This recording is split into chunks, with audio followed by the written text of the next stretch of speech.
Good afternoon, ladies and gentlemen. My name is Vandana Ram. I'm the director of Bankstown Art Centre. I'd like to firstly invite Auntie Lynn Martin to do the Welcome to Country.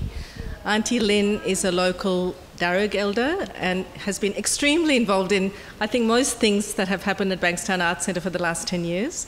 And I would like her to do the welcome. Thank you. Badyara Gumara, good afternoon. Waramai, Ninjini, Layora, Nagani, Balawa, Jumada, Julawil. Welcome to all. I ask that you listen to the spirits of this land. I wish to pay my respects to my ancestors and all elders for their keeping and passing down of their knowledge of our dream time through song, dance, art and stories. This land was, is and always will be Aboriginal land. But what does this mean to our people? Well, it means a connection to the land that is ingrained in us. You hear of references to country, but when we speak of country, traditional country, it is something beyond the dictionary definition. For us, it is more than just a place on the map. To us, country refers to the values, places, resources and cultural obligations associated with a particular area, its features, and it also describes the entirety of our ancestral domains. While some of us may not longer reside on the land of their ancestors, having been removed, pushed out, losing their language, dreamtime stories and culture, there is still a yearning for their country, and many go to great lengths to reconnect. The First Nation people have cared for this land for at least 65,000 years, knowing how to survive on it. And it is important to have a genuine Indigenous-led embedding of our culture. This is vital for all to learn about the First Nations cultural practices. As with these lessons from our ancestors, we hope the past will inform and help our shared future. So I ask for your help in walking in the footsteps of our ancestors, honouring their journey, respecting their struggles, all the while creating our own for the next generation to follow. Daya Bumalo Ma, Yun, Brian, Yuin, Yuri, Benil. This land was, is and always will be Aboriginal land. Waramai Didjara Yani, Jandali, Bulawil, Nangani. Welcome to Darug land, and thank you for walking with me and sharing my dreaming.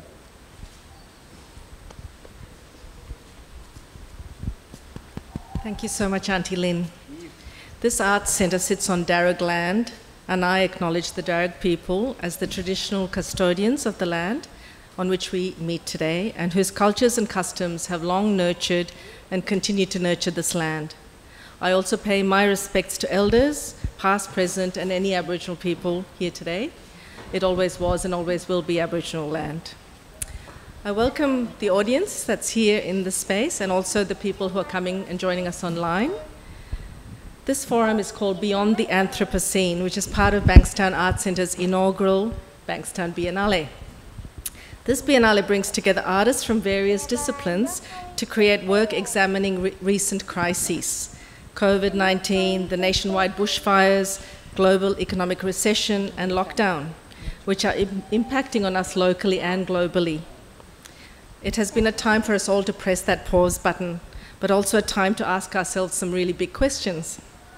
The artists we selected were invited to offer alternative futures, new ways of imagining our place in the world, to offer hope and solutions for transformative change. So on our panel today, we've got a great lineup of some of the artists from the Biennale, and I'm going to go just in order of the people sitting here. Leaving Costa for the moment, Alison Clouston, who is part of a duo. We actually have some duos in this Biennale. So Alison and Boyd work together. So musician, composer, and sound artist Boyd and visual artist Alison have collaborated over many years to create immersive sound and sculptural installations for galleries and alternative sites, both inside and out in the landscape. They bring their close observations of the natural world into a poetically charged relationship with technology to examine our human place within the rest of nature. Healy is another part of a duo working collaboratively with Sean Cordero since 2003, and their practice reflects a preoccupation with the dynamics of global mobility, the fallout of consumer society, and contemporary notions of home. Combining a playful sense of humor and an engagement with art historical precedents, their work is characterized by the deconstruction and reinvention of prefabricated structures and assembling accumulated objects into amazing sculptures and installations. We then have the wonderful Nicole Monks, who's made it here just in time, who's a transdisciplinary artist of Yamaji, Wajari, Dutch and English heritage. Nicole's work is informed by her cross-cultural identity and takes its focus from storytelling as a way to connect the past with the present and future. A designer by trade, Nicole works across art forms to work with furniture, objects, textiles, video, performance, and across these varied forms of contemporary art and design, her work reflects Aboriginal philosophies of sustainability, innovation, and collaboration. So her work is in the courtyard here today. Then Our work. Our work with Uncle Harry as Uncle well, Harry. of course, and elders from the community. Lleah Smith, next in line. At the core of Leah's practice is a keen interest in collaboration and knowledge, where learning is the medium, the artwork, and the education. She's worked across Australia and India since 2011. Lleah is fascinated by the educational turn in contemporary art making and the radical changes and pedagogical shifts impacting how we teach and how we learn. She engages in making, writing, and research and is the assistant manager at Caldor Public Art Projects. And then we have, very lucky and privileged to have Bruce Pascoe online from Victoria. So thank you, Bruce. It's wonderful to have you with us. Bruce is a Bunurong, Tasmanian and Yuin man born in Melbourne who grew up in a remote island in the Bass Strait and had a joey and a dog as pets. He lives in Gypsy Point in Victoria. He has 2 children, 3 grandchildren, 2 dogs, and of course beyond that his career spans teaching, farming, bartending, writing, working on archaeological sites and researching Aboriginal languages. I think most of you will know his work, but he's been a prolific writer and has written more than 20 books, including Dark Emu, and has won many literary awards. Jason Wing, sorry I missed you, Jason, there, before Bruce, is sitting at the end there of our seating, and Jason is a Biripi man. He began as a street artist and since expanded his practice to incorporate photo media, installation, and painting. He's influenced by his cultural upbringing as well, and he explores the ongoing challenges that impact the wider community. Jason really calls into question our understanding of history, our current socio-political reality. He repurposes everyday objects and questions history, and his work is held quite widely, both privately and publicly. Okay, so that's our speakers. And then, I don't know if Costa needs any introduction to anybody, but I will give you a quick introduction to Costa. Costa is the facilitator for this forum, Logie award-winning host of Gardening Australia. He was born in Sydney, grew up in North Bondi, and Costa developed a love of nature from the time he worked in his grandfather's small market garden. He chose to take this to the next level by studying landscape gardening, and he became interested in issues of sustainability. I wanted to read a little excerpt of something that I found on his website, and it spoke to me. And he says, "In a world where we're bombarded with information and time on devices, I think the most powerful benefit of being out in the garden is the opportunity to leave them behind, to actually just immerse ourselves in the unexpected. So walk outside, just appreciate the different light, appreciate the fresh air, the feeling of the breeze on your face, seeing the colors, watching the insects, hearing the birds, watching them move, seeing the seasons change. That's who we are. It's really a case of just going back to where we need to be." And I think that sets the tone for our conversation this afternoon, so I'm going to hand it over to Costa. Thank you. Thank you, Vandana. Good afternoon, everyone, and a big cheerio to everyone watching, be it watching live now, and also to everyone watching on the replay. It's wonderful that you could join us, and I'm really looking forward to our discussion ahead. I'd like to start off by thanking Auntie Lynn for the wonderful welcome and for setting the scene of today's discussion, not just in terms of the welcome, but also in her role here at the Arts Centre for so long now, and your influence and connection not only with the artists but with the community at large. So thank you for being here with us, Auntie Lynn, and I want to bring up a little point in my brief intro in a moment about something that really sparked for me when you were talking. Vandana, thank you for the chance to come and be a part of this wonderful panel with the artists. I've had a chance, unlike you watching, I've had a chance to have a look at the artists firsthand, but I will start with the artists just giving us a brief explanation of their works and what the idea of this exhibition sparked for them. I'd also like to welcome the patron of the Arts Centre, Brian Brown. It's wonderful to have you here for this event, the inaugural Bankstown Biennale.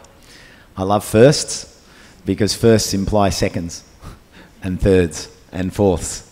And it's wonderful for our artists here to be able to say that you were part of the first Biennale for Bankstown. So thank you for stepping up and stepping out.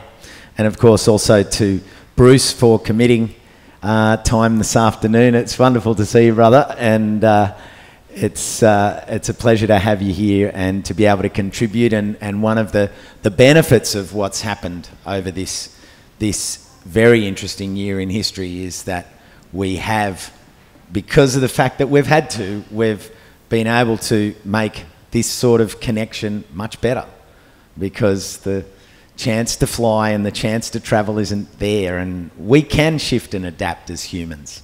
And I think that's going to be one of the big benefits of 2020, the fact that people have pivoted, they have shifted, they have been pushed outside of a comfort zone and pushed energy into new quarters. And that's what we need. That's the only way change happens. And I'm sitting next to 5 change merchants, because artists speak another language. They speak to us in different ways. And it's that language that I'd really like to explore today as well. Visual language, the language of emotion, and particularly Indigenous language, and what is happening with that and how important that is. And Auntie said very clearly those cultural obligations, the values, the places, the resources, but the cultural obligations. How do we engender those cultural obligations if we're not speaking the language that they hear and understand? So I'm really interested to hear how that will play out through our artists speaking today.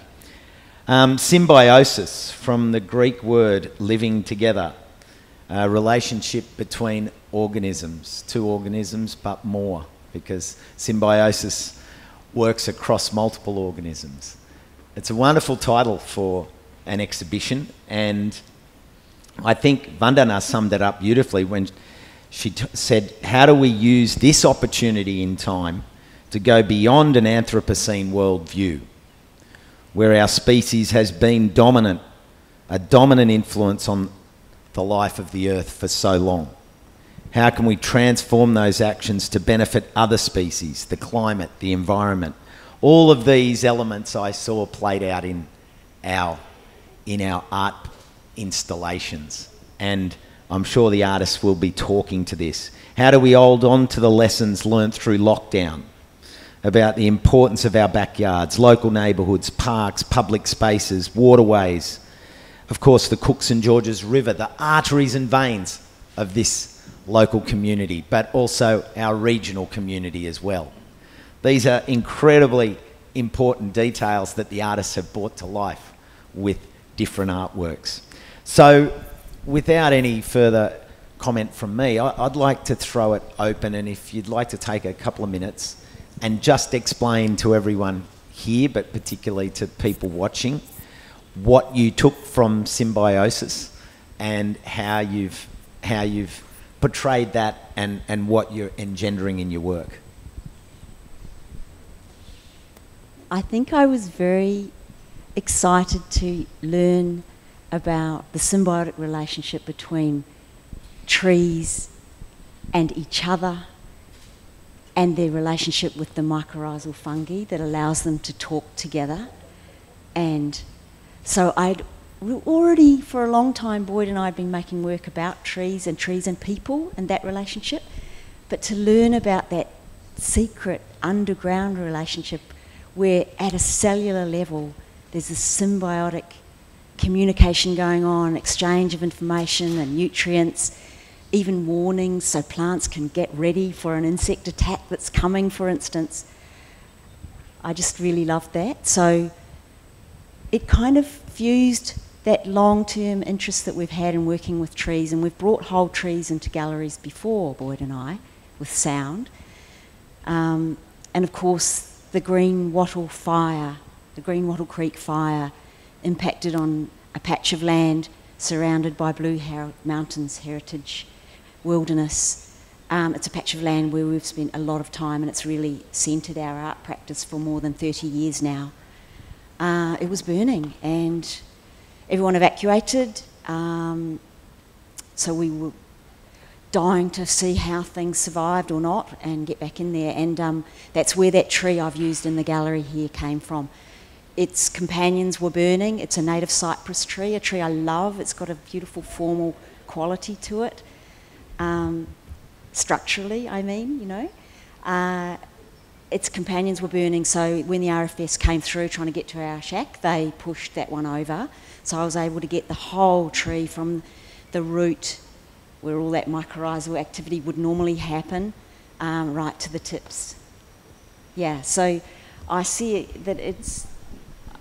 I think that we learning about the mycorrhizal fungal plant communication it's about us acknowledging that there's so much about life on Earth that we have yet to understand. So much is going on that we've been blind to. So that's part of the science that's leading us to a new kind of way of loving the planet. Because I love what you said, Auntie Lynn, about that long-standing community response to land and that cultural duty to land. And all cultures on planet Earth used to have that before they lost it. And maybe science is going to help us find it back, as well as looking back at our cultural roots. I totally agree, Alison. And Jason and I were talking just before we came in about the fact that beneath our feet is this whole world of answers that we haven't even asked the questions of, and here we are with cultural priorities saying we want to land on meteorites and other planets, when the questions that we need to ask of our planet and of the land that we're standing on, as Auntie said, and I know Bruce will dive into this because of the work that he's doing around how the soil and how the earth was managed for so long. So it's really wonderful that you started, because that is the grounding, you know, that is the earth that we're on. So thank you, Alison. Claire, tell everyone a little bit about your work and how you interpreted the theme.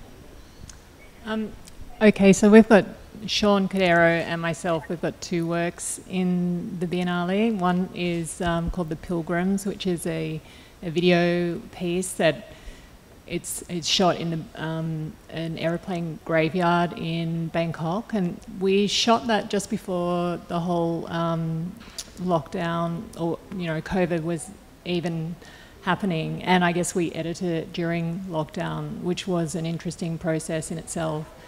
And the other piece that we've got in the Biennale is called Cabin Fever, and it's an aviation component that is now really a terrestrial piece that houses some grevilleas. And yeah, I guess we responded in thinking about the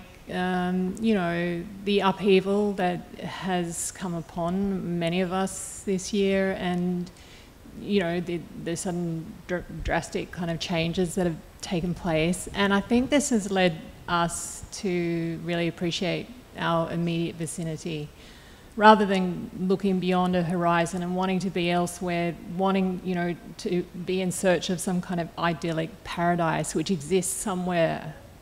I think, you know, we have come to understand that that is right beneath our feet.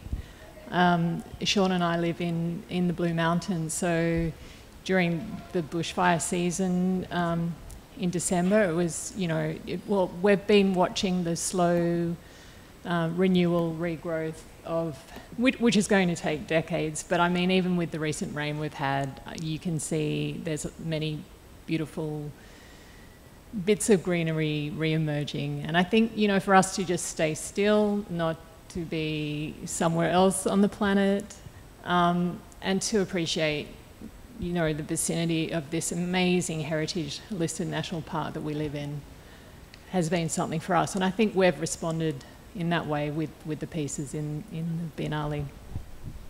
Thanks, Claire. For those of you that haven't been able to see the video, looking inside that plain graveyard, it's incredibly, it's confronting. And I think where you're touching around that whole idea of the plaindemic and people talking about the pandemic being spread by aeroplanes, that this idyllic search of that other place of peace and comfort and a faraway land to relax and holiday, and here it was playing into this graveyard scene that you've got with that footage. I saw it for just a minute or two and it was like, whoa, I just stopped me dead in my tracks. And, you know, talking about cabin fever and everything to do with transport as opposed to being here and now and grounded, I think that ties in beautifully. Well, I almost feel like it's been a really important period for us to just put everything on hold, to pause, and, you know, to really just appreciate what we have right around us. You know, I think that's been really important, because I think for too long there has been a disconnect between, you know, when you see these beautiful hipsters in their amazing clothing, frolicking in the aeroplane graveyard, taking photos. It's, you know, looking at this whole narcissistic culture and this selfie culture. There is a complete disconnect somehow between, you know, what is happening. So I think it's really important that we've had to go through this.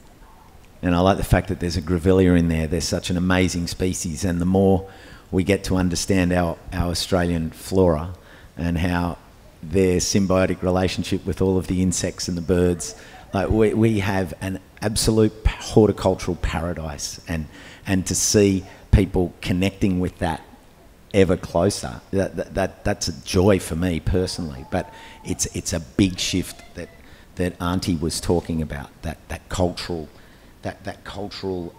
obligation to understand what we live with. You know, we are symbiotically connected to the land. So thank you. And moving along to Nicole, explain, it's lovely to see you. Tell us a little bit about how you approached it.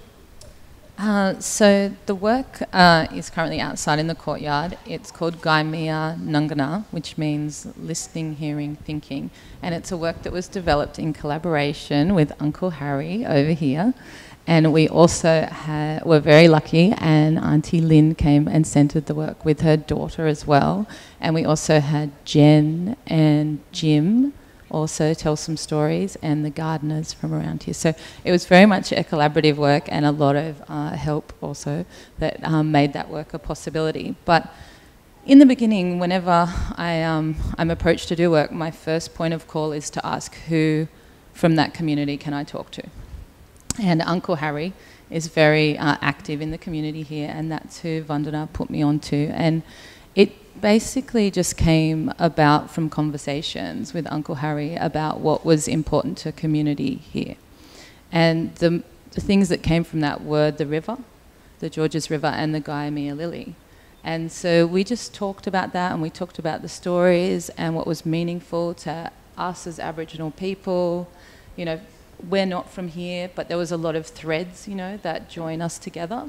And we stood out in the courtyard, and we just stood there, and we just sort of went, well, how can we best tell this story, like, in this space? Like, what would it feel like for people, you know? And so then we sort of came up with the idea of the river flowing down and then having that Gomer Lily in the centre to really centre us in this place and have an understanding of the meaning of this place.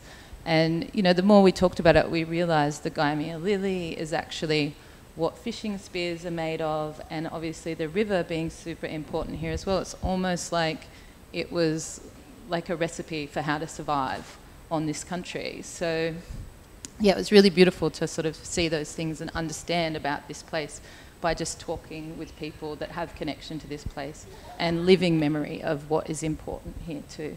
So we wanted to, make visible the longest continuous culture in the world by just, placing like an ephemeral but also partially living sculpture into the courtyard. And also I think it's been really beautiful watching it there and like actually, you know, digging, you know, actually the tangibility of it, like when you get out into the garden. I mean, you know, Costa, it's like there's nothing like it. I've got a real soft spot for shoveling, so whenever I can, I'm always like in a sandpit. But we had a great time, you know, connecting like by doing, I think is really super important, and to have, you know, traditional owners of this place to help us centre the work was just, it was magic. It was just magic. So, and then the few weeks now watching it as it sort of goes through its life cycle, we came out here for the opening and there was like a spider web in between some of the flowers and then bees, and one of the ladies, Jen, that helped build it, she was there till the very end, she went out to look if she could see any bees, and there was actually a little bee trapped in one of the blossoms. And she could see it like buzzing it, and then she popped it open and it flew back out. I was just like, isn't that magic? Like this connection that we can create with nature and have that, you know, deep conversation about what it means, you know, to not just be this sort of human-centric kind of thing where nature, the earth, the plants, the animals, everything has a purpose and, you know, and a real value. The Gomer Lily, it's such a symbolic, it's iconic in the landscape, and when you see it throw its flower head up, it's something that we relate to. I know I relate to it in the bush at this time of the year, and walking into the foyer and into the courtyard and seeing it sparks a certain feeling. Yeah, it was really beautiful when we were making it, and I'd turn around and I'd catch the elders like in between Gomer lilies, and I'm just like, oh wow, isn't that like just beautiful, you know? And just to have them at that eye level perspective as well, like, so it's like a forest of Gomer lilies. Like a lot of the time I see them on the highway really, and I'm flying past and I would love to be able to get up close to them because they're textures and things that you can see when you do spend time with them is a whole nother dimension, you know? Well, thanks, Nicole. Moving along now, Leah, tell us how you interpreted the theme. Sure. I think it was perhaps less about interpreting the theme and more about bringing a young voice in. So I work a lot with young people, and I'm always really motivated and empowered by the conversations that I have with those young people. And I mentioned earlier in one of our artist talks, but for me the work is very much rooted in the process, the conversation, and like Nicole said, the sort of learning through doing. This is the first time that I've actually shown the outcome of that process, because that really is just sort of, for me, not the most important thing. But again, I think through the act of exhibiting the work and inviting further conversations, that's sort of just another new dimension. But I think, I guess that the title of the work is quite important. It's Youth for Care Party. And so I responded quite strongly to the term climate emergency in the call out, because I felt that from a space of kind of emergency and crisis, it can be quite debilitating, that you don't necessarily feel like you have a voice, that you can make positive change. And so when speaking with these young people, The idea of care was something that we spoke about quite a lot, but also the idea of the party. So initially, pre-COVID, this work was, I guess, dreamed or imagined to be something that could be, you know, collaborative, participatory, and invite that audience in to sort of build and grow on those narratives. And that sort of party celebration element was quite important. Also as a reaction to the idea that protests and public demonstration is a somewhat negative thing to be engaging in. I think it's really important. But yeah, I mean, it was really beautiful for me, you know, just facilitating those experiences. Sorry, I should have said I collaborated with Beeron Girls High School, and they were amazing, and their art teacher was phenomenal. And without her, the project would not have been able to, you know, have been so successful.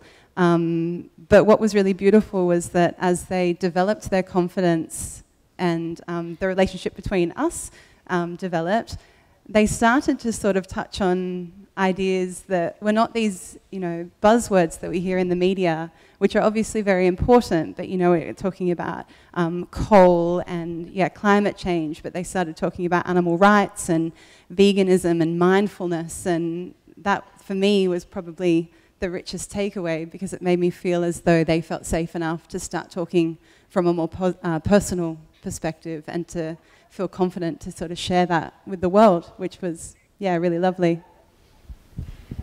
Seeing your exhibition in the what's like a glass window display at the front of the Arts Centre, it really catches people's attention, and seeing all the words written by the children and their thoughts and their expression, I've got to go back and have a close look at it, because I really want to see and read and feel what they're sharing. But it came through immediately just by standing in front of the window and peering into the shop front of all those thoughts. Yeah, I mean, Jason and I were also talking earlier, it's quite an interesting space for the work to live, because, you know, in some ways, you know, obviously you see a protest sign and you imagine that there are people, like those people are kind of absent from it. So it's almost as if that party has been and gone and you're an onlooker. But yeah, I mean, I guess something that I found quite interesting was that, you know, just talking about these ideas of care and how we can further extend this idea of, you know, caring for our audience too. How can we empower them? How can we motivate them, rather than sort of taking on these words like don't or do this, or, you know, like how can we invite people to want to make positive changes and positive choices? But hopefully it resonates, yeah. Yeah, and I think we'll explore that a little more once we open it up. But thank you. And Jason, your work is a provocation. Tell us a little bit about it and how you've bracketed its intent and its action. Yeah, sure. So my mural is one of 3 murals on the back wall. So the 3 artists involved, it was a collaborative work, falls under the spectrum of collaboration. So Madison Gibbs, who joins us today at the back. Hi, Maddie. Hey, Madison. And Joan Ross, who was our token white person, so we thought we'd keep affirmative action there. And I'll say that because she's not here. And, you know, so the works act as individual artworks, however, they're talking about the same thread. So Joan's work is mostly known for the intersections of colonisation. So she's not talking for Aboriginal people. It's about the consequences of colonisation. And you know, Madison's work talks about. Sorry, I hope you don't mind me talking for your work, but Madison's work is Banksia. And for those who don't know, Bankstown was named after Sir Joseph Banks town. So there's threads between Maddie's and Joan's works about placemaking, about dominant Western colonial academy, it's about, Madison's work's about reclamation. So her as an Aboriginal woman is kind of reclaiming that process. Like, why do we need Sir Joseph Banks to draw our plants? Our plants have names. Maddie, remind me of the Darug name. So our plants have names. We don't, you know. So that act is a reclamation. It's like, no, you know, we don't sort of need your help, thanks. So there's threads there. My work kind of specifically speaks about the symbiotic relationship between the invading colony and Aboriginal people, and the impact that that's had on our landscapes. And I say landscapes broadly: social, historically, politically, financially, all of those things. So that was really my sort of nucleus, really. I'm like, what's the symbiotic relationship? Divide and conquer. And then I started looking a little bit more macro, so how organisms were used for biological warfare in order to attempt to wipe out a species. So, you know, I take that biological warfare as which was used in the frontier wars. So it wasn't, a lot of Aboriginal people didn't die out from a common cold. It was biological warfare from tuberculosis, smallpox. It was tried and tested in Africa, India, many colonised places. So I was looking at that biological relationship and, you know, the histories that are often told from a colonial point of view, but often the oldest living culture in the world seems to be negated somehow, and much more. Thank you. For those of you watching, the three-piece artwork is actually on the back wall of the entire art centre. So when you stand back and look at it, you can follow this narrative across the back of the wall, and there is a big Bankstown, and then you see the. I hope I pronounced this correctly. Yeah. So those who haven't seen it, it starts with my work, which is like a sort of pre-contact. Well, actually, it is contact. So it shows the spread of this symbiotic relationship, and then Joan Ross is kind of like a, you know, consequences of, and then it's sort of nicely finished off with Maddie's work, which is like, you know, a reclamation of sorts. So there's sort of three parts, yeah.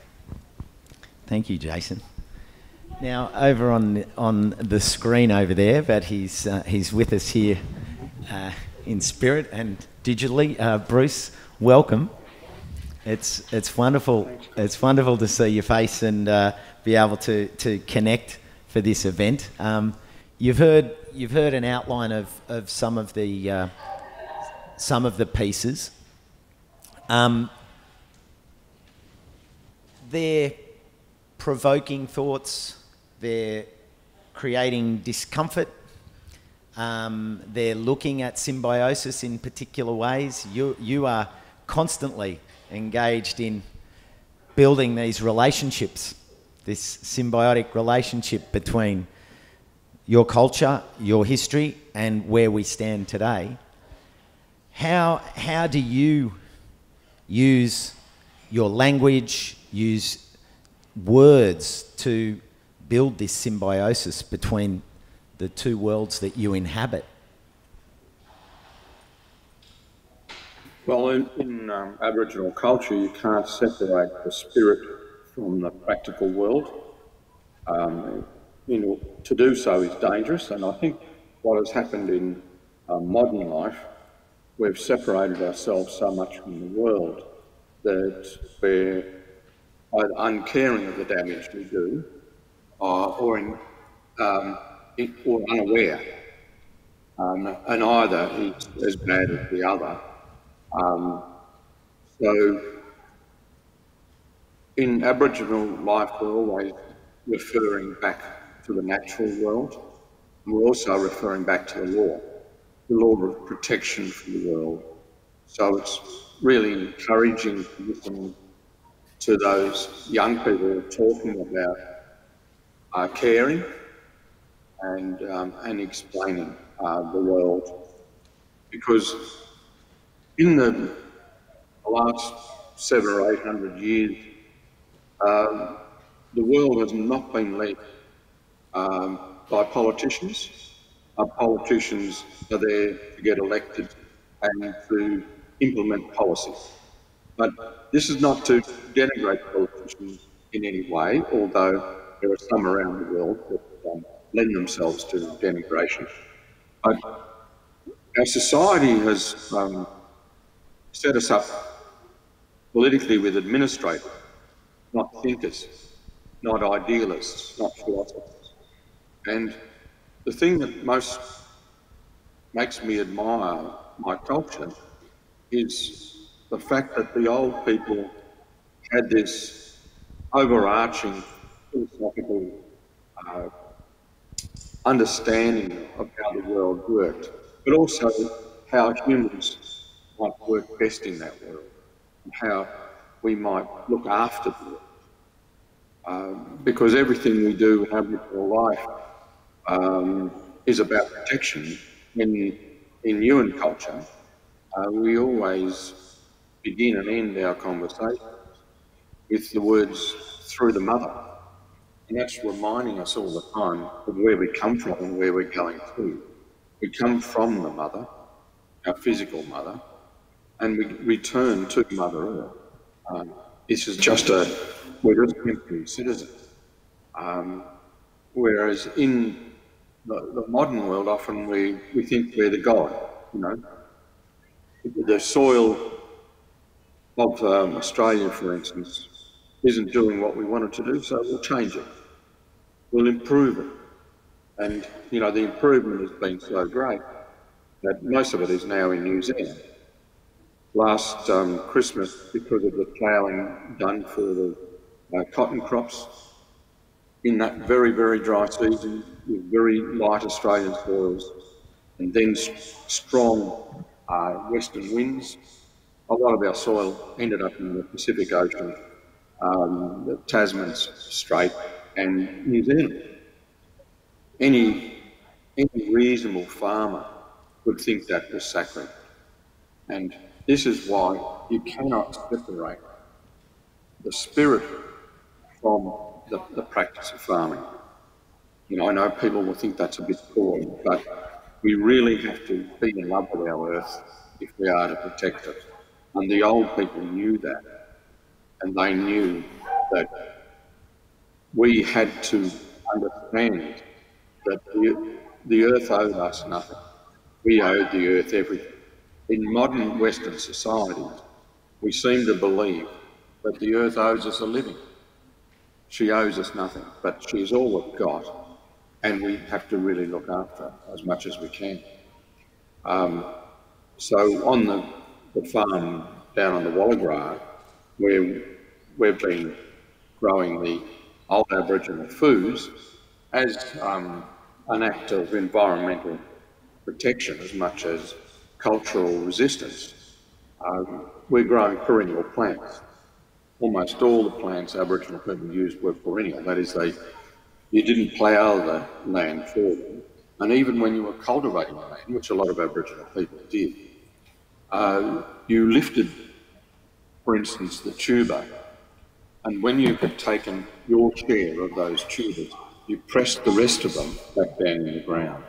This is enormous caring for the earth. It sequesters carbon, but it also, because those plants are perennial and their root systems are massive compared to, say, wheat or cotton that have minuscule root systems, these plants were reaching moisture way down into the soil. They were reaching nutrients that other plants couldn't reach and bringing them to the surface and absorbing salts.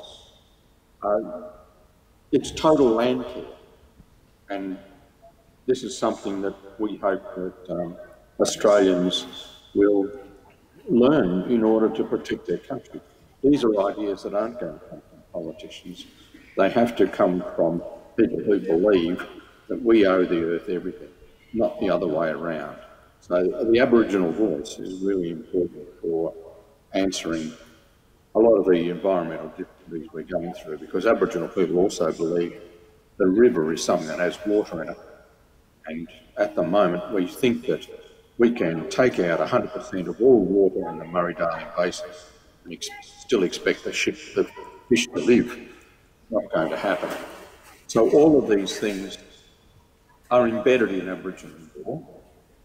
It doesn't mean that Aboriginal people are better than non-Aboriginal people, but it means we were very well governed over a very long period of time. And those rules are still relevant to today's world. So I'm really heartened to hear young people talk about the environment in this way, and really encouraged by the fact that Aboriginal and non-Aboriginal artists are working together, because the two facts of Australian history we can't get away from are that Aboriginal people are not going to leave the land, neither are non-Aboriginal people. So whatever we make of this country requires us all to work together. Thanks, Costa. Thanks, Bruce. The point you're touching there, that privilege and right versus obligation and duty, and that's really the crux of it. And you talked about being in love. Like, when someone says, I love nature, they're marginalised in our current view, because it's like you're generally some environmentalist, you're some greenie, you're a hippie, eco, North Coast living commune worshipper. There's this language that, as you said, Bruce, needs to change. And the artworks that you're all presenting are confronting that language. But I'll ask you, I'm happy to start if anyone wants to kick it off, but I'll pick someone if I need to. So there's no escape. But how are you using language to create that love that Bruce is talking about, if we're to create new narrative around the Anthropocene and moving forward, if we're going to change the paradigm? In what ways are you using language to get these messages across? And that, I mean language as in terms of graphic language, words, the lot. What way are you using your language? Alison, you're right there. I'm lucky to work with a sound artist, and he's been fantastically good at working with a broad range of voices in this community, and even during these COVID times, using Zoom to do it and enjoying the kind of fractured results that you sometimes get with Zoom. He's played with that. But one of the most wonderful things, I think, is we asked Matthew Doyle, who's a Darug-speaking Sydney Aboriginal man, to name some of the plant species that we found out about from the Canterbury Bankstown own websites. They had lists of threatened and endangered species of plants. So we've got voices from the local community naming them, the World Music Choir naming them in English, and Latin names are there too. And Matthew's speaking the names in Darug. Bangali.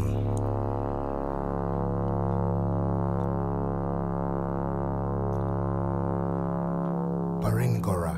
So that was this lovely journey to find those words, because we're losing languages and words and cultures as fast as we're losing ecosystems and habitats. You know, they are in a symbiotic relation. So that's one of the ways in which we use literal words and language. But I also think that the language that I'm working with sculpturally, I think I like it to have a kind of almost like a Grimm's fairy story kind of feel to it, because those stories are old European stories of that deep connectedness to country that cultures had and lost. So there's the sense that there was the woods, and it wasn't just an endangered place, it was a place of magic and potential and fearfulness as well. So those are some of the ways in which we're using language. I mean, Claire, who's telling the stories today? how are you changing that narrative? I don't think that our work changes the narrative. I think our work really reflects and highlights where we're at. And in doing that, I hope that, you know, it might question our actions. So rather than offering solutions, it's more about just, you know, I guess, you know, as an artist, it's very difficult to try to portray this in words, in this language, verbally. So to, you know, do this through the medium of sculpture or video, you know, it's something that,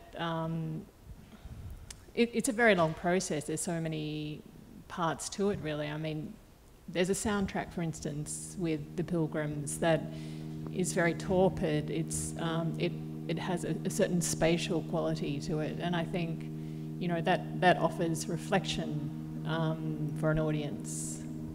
Yeah.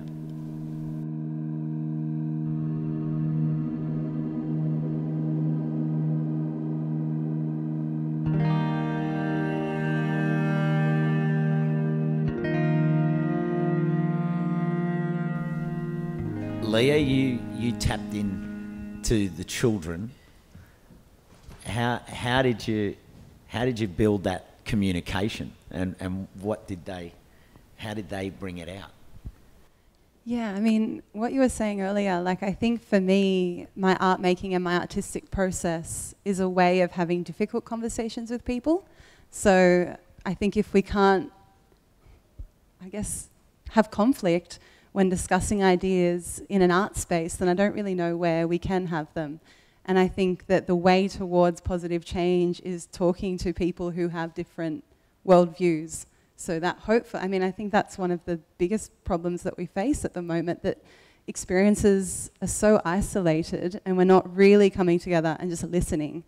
And so, you know, something that was quite interesting that I found when working with these young people was that, well, I should also preface it by saying initially it was we were going to do these workshops at the Art Centre, and then the rules of COVID changed, then it was going to be me going in school, and then the Department of Education changed those rules. So we never actually met. It was then entirely virtual, a virtual workshop, and these workshops were like 6 or 7 hours at a time. But what I noticed was that when we spoke about care, compassion, and empathy for ourselves and our families, we knew that feeling very well, very instinctually, but when we tried to extend it to conversations around the environment, it automatically became accusatory. And so being able to make, and to not, again, for me as the person facilitating it, to allow the process to go in whatever direction it is going, but then also recognizing that moment to then draw it back to those ideas that you are trying to cultivate and generate and share together. And so we did that through various forms of language, through word, through song, through signs and symbols.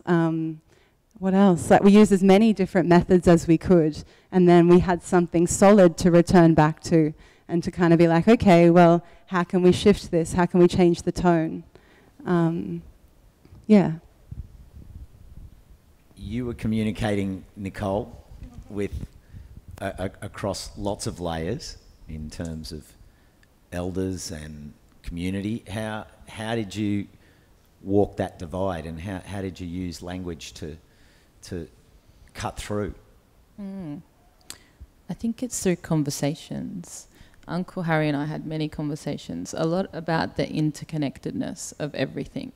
So talking about the plants, the animals, the places that have so much meaning, but also the layers that have now been in this place as well. This used to be the Bankstown baths, so we had Jim come in and talk about a new layer that was sort of on top of that as well. But, you know, I guess one of the most beautiful things that we spoke about was really the horizontal hierarchy, you know, of Aboriginal culture. You know, all of these things, the plants, the animals, the birds, even the more newer histories, everything has a place in the story, you know, and everything as important as each other. I think, like Bruce was saying, we really have taken, you know, humans out of nature, whereas we need to, like, understand we are part of nature. And that was kind of one of the reoccurring themes I think that we kept coming sort of back to. So, and then the work is named in First Nations language, so both mine and the language from here as well. So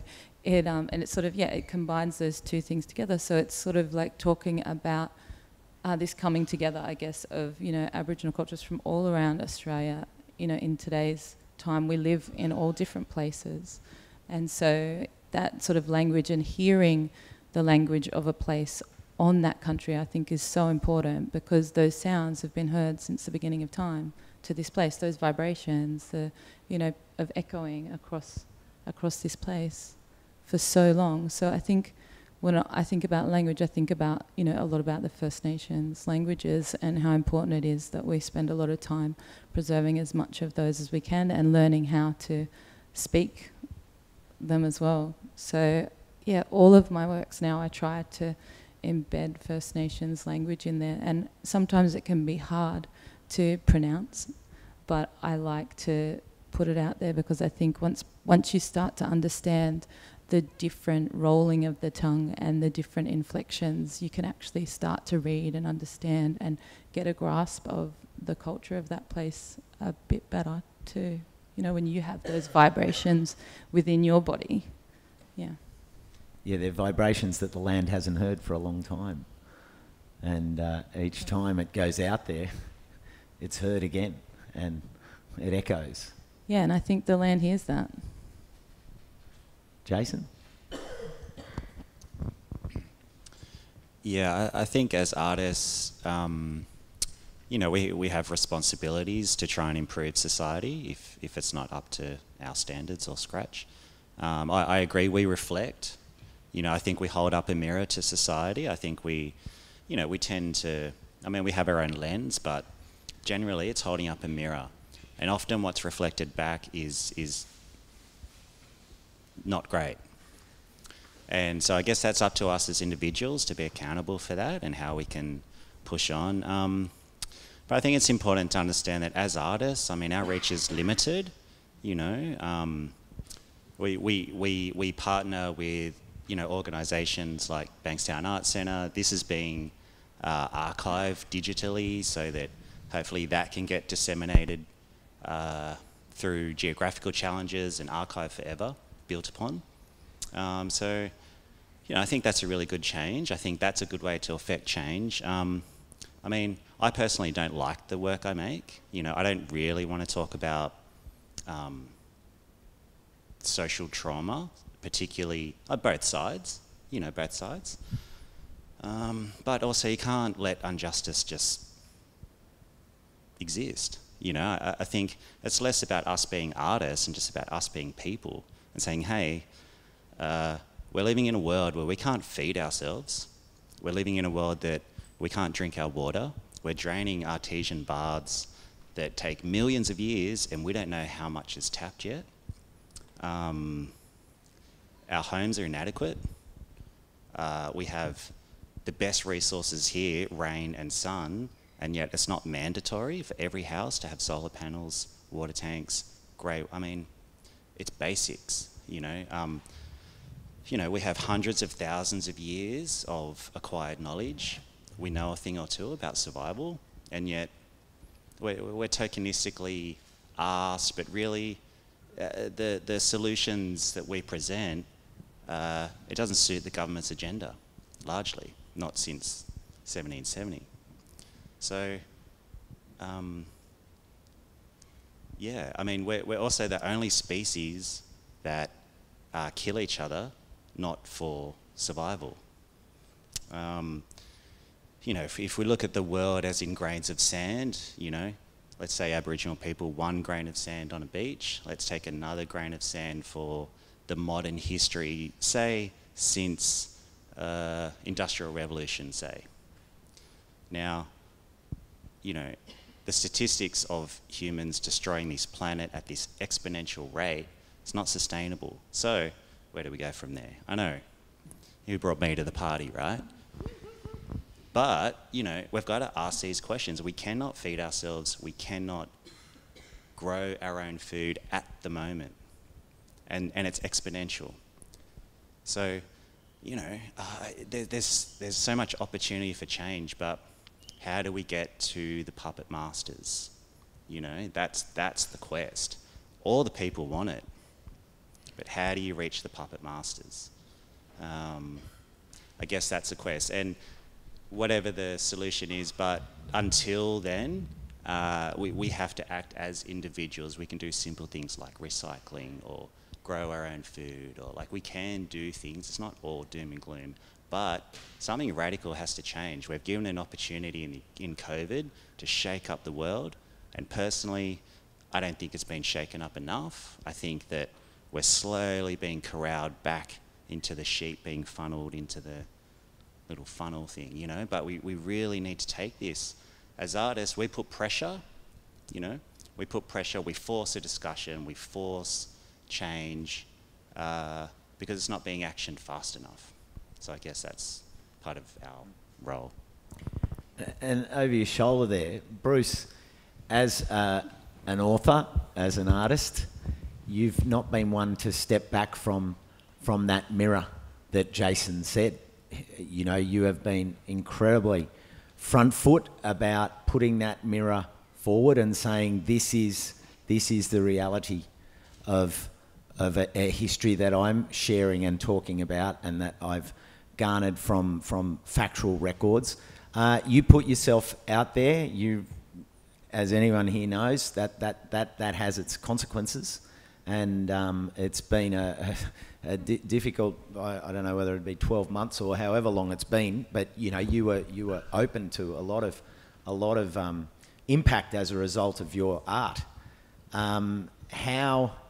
How do you maintain and stand in the face of that reflection that Jason spoke about, and the reverberation and impact on yourself to move forward and keep telling the story?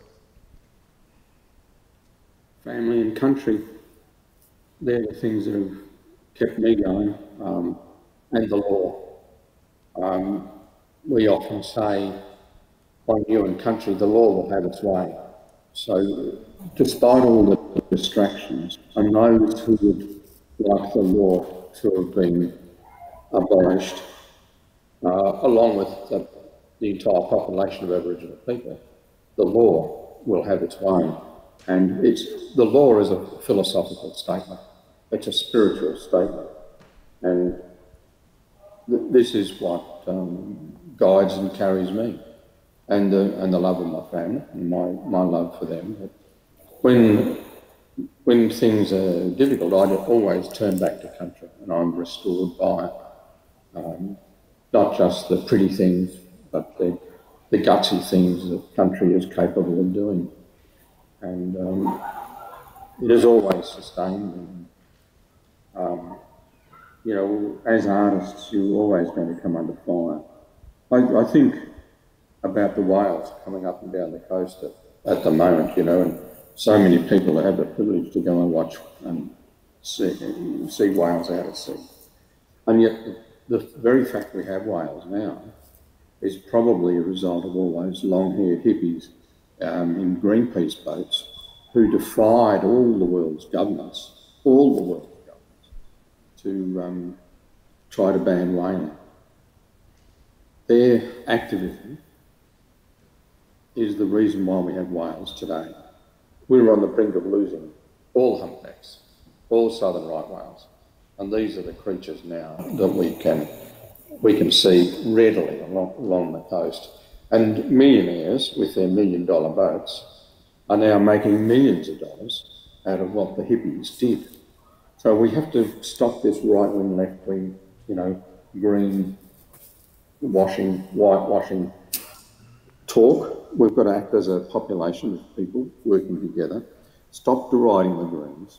Stop deriding, you know, capitalists. Let's work together, because, you know, the old Greenies in their whale protests, it provided a boom for the world and for capitalism at the same time. So those old labels should die. It should be just people, you know, People coming up with good ideas, good respectful ideas, not to line their own pockets, but for the good of the world, through the mother.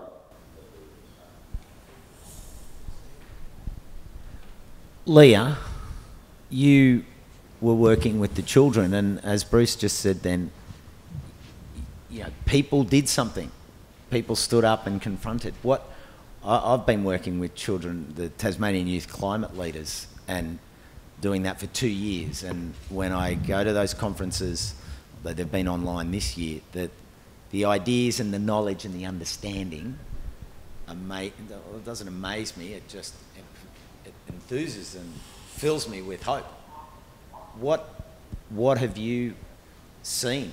You know, what are the positives that you saw coming out in the children looking forward with their visions for change?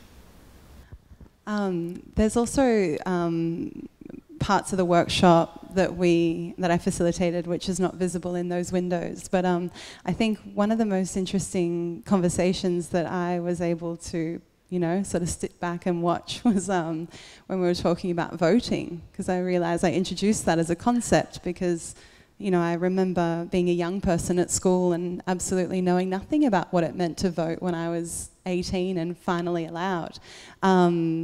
But seeing them self-organise and seeing them sort of listen and respect each other in that space when they were sharing ideas, and again, you know, not necessarily agreeing with each other, but able to sit alongside each other and listen and have a healthy debate and conversation was probably what inspired and impressed me the most. I think, you know, many of us could really learn something from that.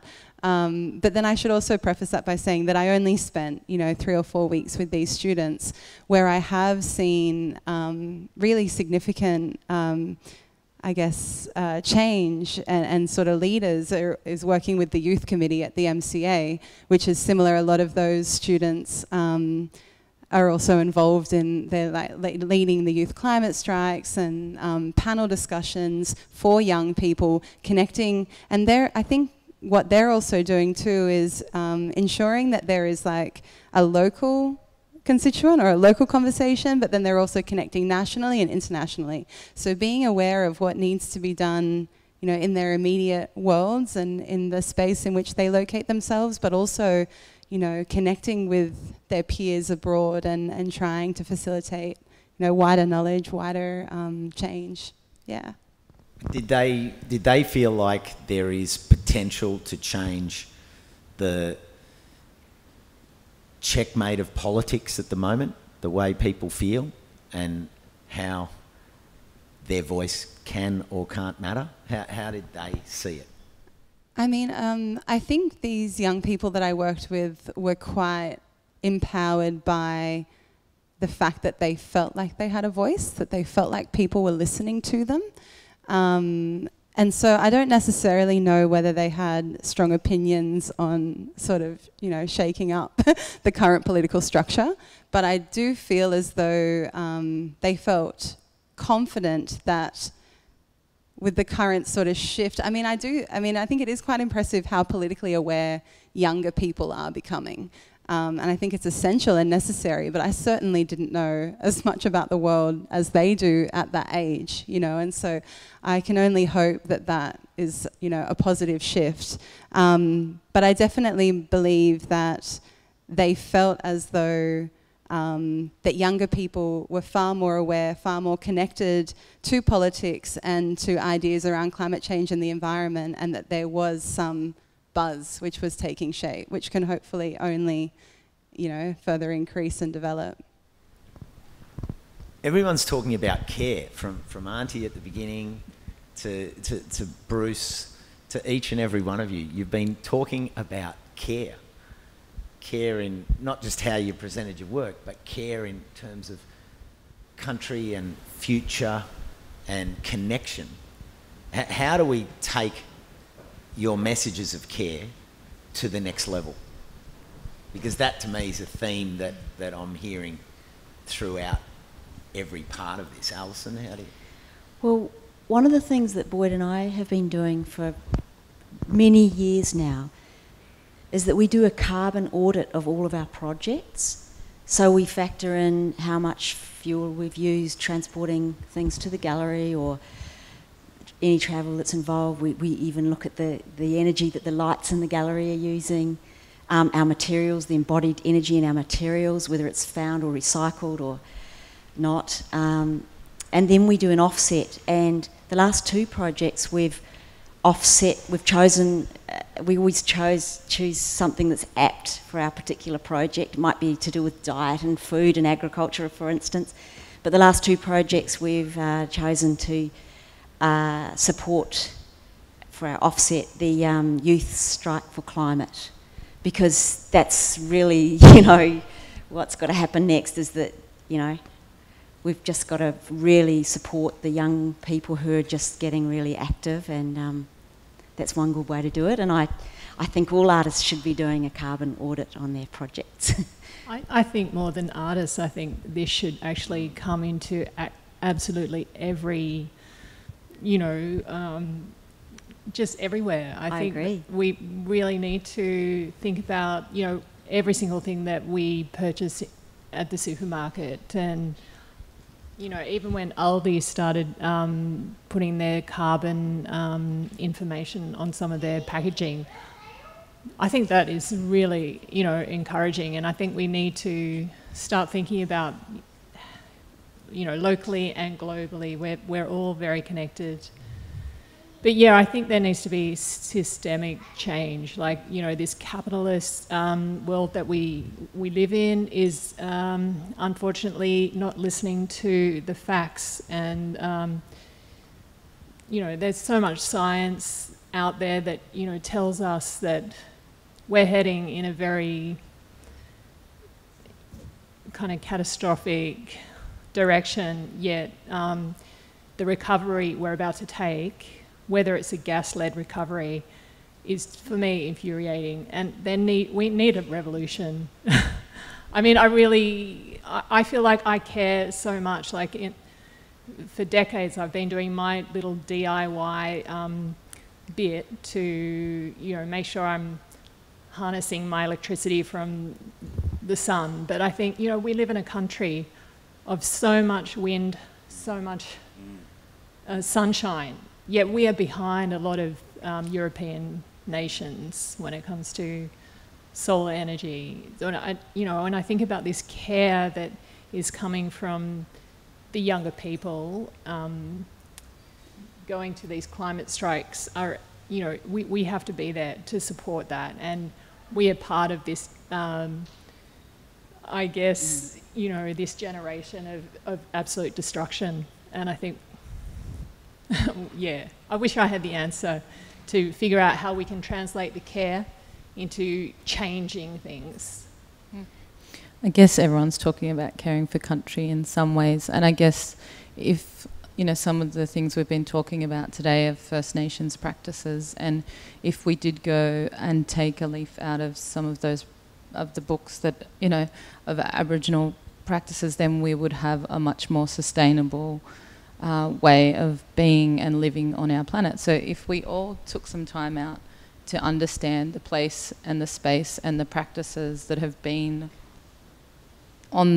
lived and breathed on that country since the beginning of time, and then didn't stand for anything that was below that. We didn't stand for the mining, we didn't stand for the gas being taken, we didn't stand for that. If we all stood up for what this country deserves, then we'd all have all of those things that we all desire.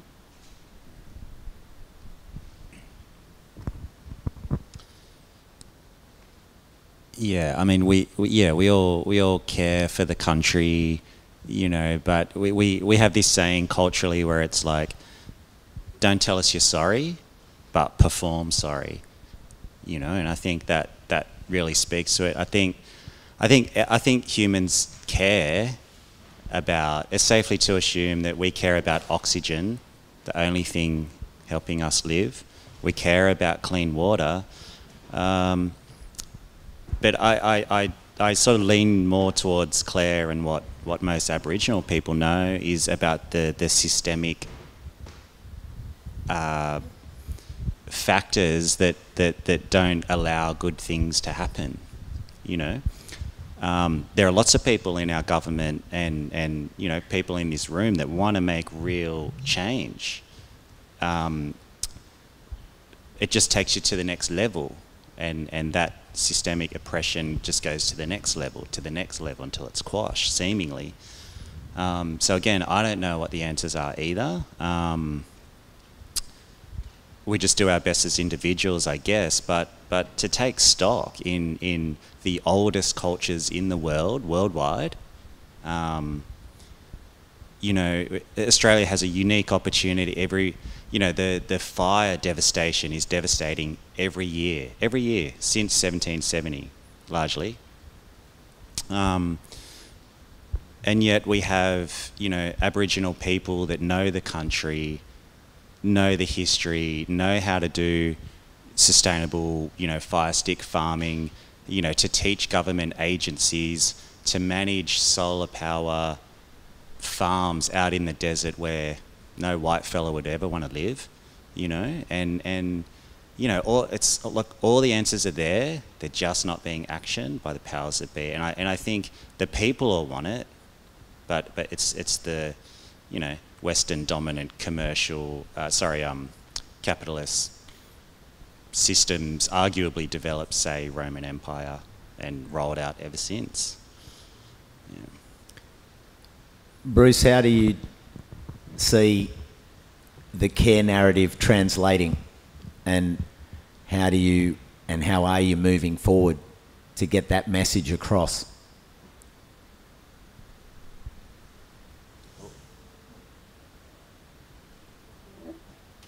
Being careful for the sake of the earth makes good economic sense. You know, destroying all our assets, that is the world, its water and its soil, doesn't make very good economic sense. So we have to convince our government that if they wanted to be successful, if businesses wanted to continue to thrive, then we'd all have to become conservatives. You know, we need to steal back the word conservative so that every decision we do is conservative of the earth. And I think it makes economic sense. And I think there are a lot of people in business who know that. And that is why most world businesses have turned away from coal, because they know that there's no future for it. All there is a very bad future. And most common sense people, and many of them are in business, are turning their backs on coal as an investment. It's only our government that seems still enthralled by for whatever reason. But that's where artists, young people, people with a worldview of how the economy works, have to stand up and say, well, listen, you know, your scheme might make economic sense in your mind, but it doesn't make economic sense in our mind. We are business people too. We are citizens of the earth, and we're going to resist you. Instead of being just submissive to these notions of, you know, capital is good, you know, the world runs on demand and supply instead of running on what Mother Earth can provide. These principles need to be embedded in our schools. They're not communist principles. They're not radical principles. They're utterly conservative principles. Until we start looking at the world in a very conservative way, then we'll be run by radicals. Bruce, you will appreciate this. One of the best things that I heard on a live broadcast that I did through my friend John over in Perth, he said, we can talk, and for a long time reconciliation has been a word. And he said to me, and I'll never forget this, and it was only about 2 months ago, and I've shared it, I've amplified it. He said, what we need is not reconciliation, we need reconciliation, because it's the actions that we take, and the actions of these artists in naming the Banksia in its proper language, to start to talk language, to action things. I mean, even with our show on the ABC, we now put the suburb and the country name, and that puts it out there and someone sees it. But what could that do on a bigger scale, and make other shows to do that, so that the language starts to echo further and further up the valley and over the ridge and down the other side. And all of your work, I want to thank our artists, those here today, but also to our artists that can't be here. So could you please put your hands together for all our artists? Alison, Claire, Nicole, who's here with the little one, Leah, Jason, thank you. And joining us from the comfort of his lounge and sharing his insights. Bruce, it was wonderful to have you here with us. Thank you very much for being a part of the first Biennale here at the Bankstown Arts Centre.